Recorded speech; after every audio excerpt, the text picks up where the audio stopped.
Your Honor, we are calling our next witness in the person of Miss Nenita Camposano. Ms. Nenita Camposano, you are directed to kindly proceed to the witness stand. Please remain standing. Clerk of Court is directed to subscribe the witness. Put the witness under oath, rather. Ms. Camposano, please raise your right hand. You, Ninita Camposano, do swear that the evidence you shall give in the case now pending between the Philippines and Vice President Sara Zimmerman Duterte shall be the truth, the whole truth, and nothing but the truth. So help you God. Kindly speak to the mic, ma'am, so that the stenographer can get your answer. Yes, Your Honor. You may be seated, ma'am.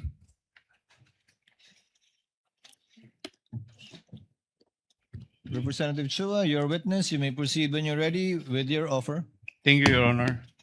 Your Honor, we are offering the testimony of Miss Nenita Camposano to prove the following, Your Honor. Number one, na si Miss Nenita Camposano ay isang retiradong empleyado ng Land Bank Department Branch from May 2022 to September 2022. Ay 24, Your Honor. Pangalawa, na si Ms. Nenita Camposano ay dating Department Manager ng Land Bank of the Philippines DepEd Branch. Ikatlo, Land Bank of the Philippines DepEd Branch ang nagproseso ng encashment ng 3 tseke na nagkakahalaga ng 37.5 million pesos bawat isa. Ang lahat ay pinasok sa account ng Department of Education with the following checks details, Your Honor. Number one, Land Bank check number 0000000453 dated February 20, 2023 at payable sa isang Mr. Edward D. Fajarda for 37.5 million. Pangalawa, Land Bank check number 00000964 dated April 19, 2023 payable again sa isang Mr. Edward D. Fajarda for 37.5 million. Ikatlo, Land Bank check number 0000002250 dated July 11, 2023 payable sa isang Mr. Edward D. Fajarda for 37.5 million pesos. Ikaapat, na ang mga nasabing check, Your Honor, ay personal na in-encash ni Mr. Edward Fajarda bilang Special Disbursing Officer ng Department of Education noong February 22, 2023, April 26, 2023, at July 13, 2023. Kalima, bilang Department Manager ng Land Bank DepEd Branch, si Ms. Camposano ay personal na nakasaksi at nag-oversee ng pag-encash at pagtanggap ng pera mula sa tseke ni Mr. Fajarda. Kaanim, Iba pang mga bagay-bagay na may kinalaman at mahalaga dito sa impeachment case na may kaugnayan sa Article 1 on confidential funds at may relasyon sa mga nabanggit na dahilan. For comment, Your Honor. Counsel for the respondent, Attorney Poa. Thank you and good afternoon, Your Honors. Your Honors, again, for the purpose of expediency, Your Honors, the defense is willing to stipulate on the checks as well as the details on the face of the check, which would be the dates, the payee, the signatures therein, as well as the dorsal portion, and that the checks were verified. It went through the teller and that they were approved, Your Honors. How about the qualification of the witness as to being able to identify the checks that she was the former department manager and worked at Land Bank from May 2022 to September 2024? As the former branch manager, we are willing to stipulate as well as her ability to identify these checks, Your Honor. Having so stipulated, Chair would like, for the information of the Senator judges, kindly flash as I read the details of the check so that we are in agreement as to what is being stipulated to by the respondent. First is Land Bank check number 0000000453, payable to Edward D. Fajarda in the amount of 37.5 million, dated February 20, 2023, and encashed on February 22, 2023. Second is Land Bank check number 0000000964, payable to Edward D. Fajarda in the amount of 37,500,000 pesos, dated April 19, 2023, and encashed on April 26, 2023. And finally, Land Bank check number 0000002250, payable to Edward D. Fajarda in the amount of 37.5 million, dated July 11, 2023, and encashed on July 13, 2023. The respondent is stipulating as to the authenticity, due execution, and all the information contained in the face of the check, as well as the dorsal side of the check, including the verification made by the responsible bank officers as regards the payee and the disbursement of the amounts mentioned on the face of the check, as well as all of the stampings in the dorsal side of the check. This is a common exhibit of both parties. On the part, again for the record, on the part of the defense, it's P Roman numeral number 128E to P Roman numeral number 28E-1, and P Roman numeral number 28F to P Roman numeral number 128F1, P Roman numeral number 28G to P Roman numeral number 28G-1, and on the part of the defense, the respondent rather, it is exhibit D Roman numeral number 1112DE to D Roman numeral number 1112DE1 for check ending 453, and D Roman numeral number 1113DE and D Roman numeral number 1113DE-1 for check ending in 964, and D Roman numeral number 1114DE to D Roman numeral number 1114DE-1 for check ending 2250. Do you confirm, sir? We confirm that, Your Honor. Do you confirm, Representative Chua? We confirm, Your Honor. You may proceed accordingly, sir, given the stipulation and admission of the counsel for respondent, One more, Your insofar Honor. as the other matters you wish this witness to prove. You may proceed, sir. Thank you, Your Honor. Your Honor, one more stipulation if the counsel, one more proposal if the counsel for the You may defense proceed, is sir. willing to stipulate, Your Honor,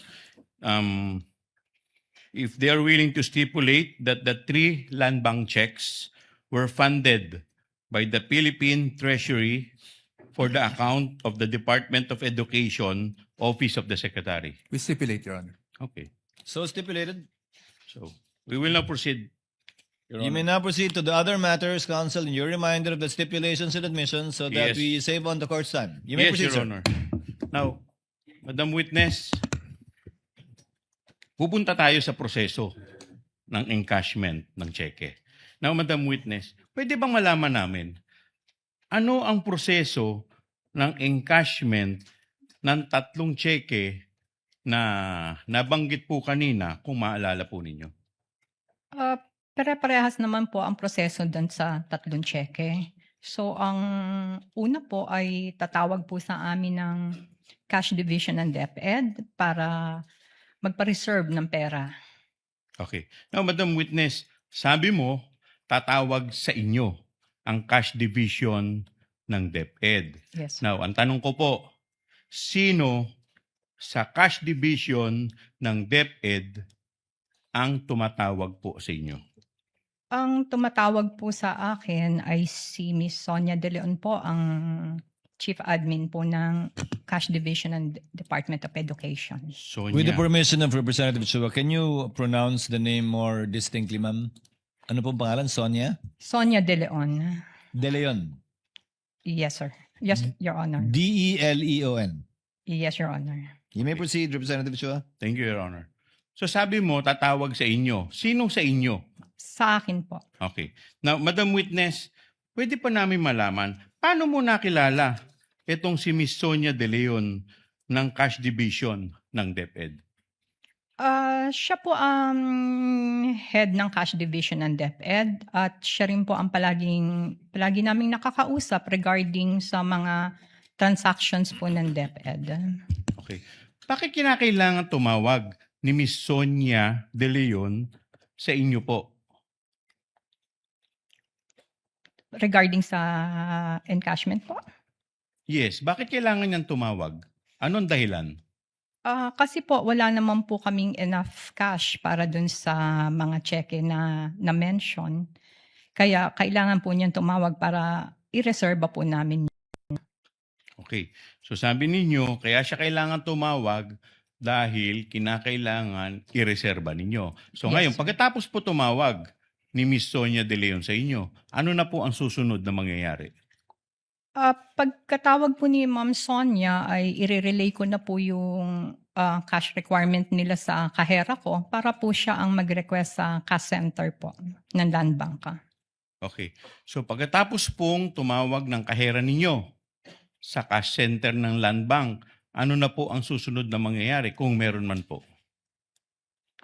So, pagka naitawag na po yun and dumating na yung pera, tatawagan na rin po namin si Ma'am Sonia para sabihin na available na yung pera. Okay. So Madam Witness, paki-clarify nga, magkakano po ba yung cash requirement na tinutukoy po ninyo na may kaugnayan dito sa cheque na pinag-uusapan natin?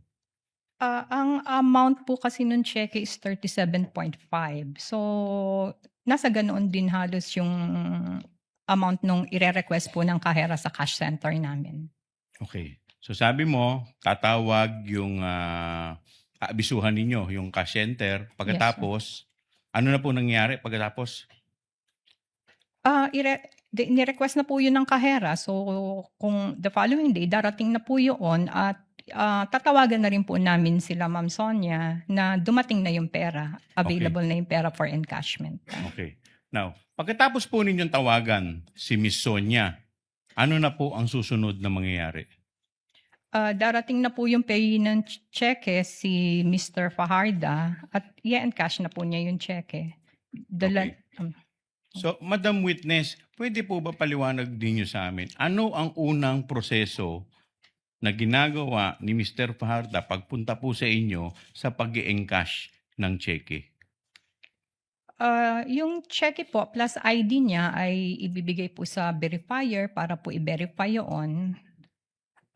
Pag na-verify na po yun, ibibigay sa teller for encoding, for validation, posting, ganyan. And then tatawagin din po ang officer for the approval. Okay. So, kanina binanggit po ninyo yung pangalan ni Mr. Edward Fajarda. Paano naman po ninyo nakilala si Mr. Edward Fajarda?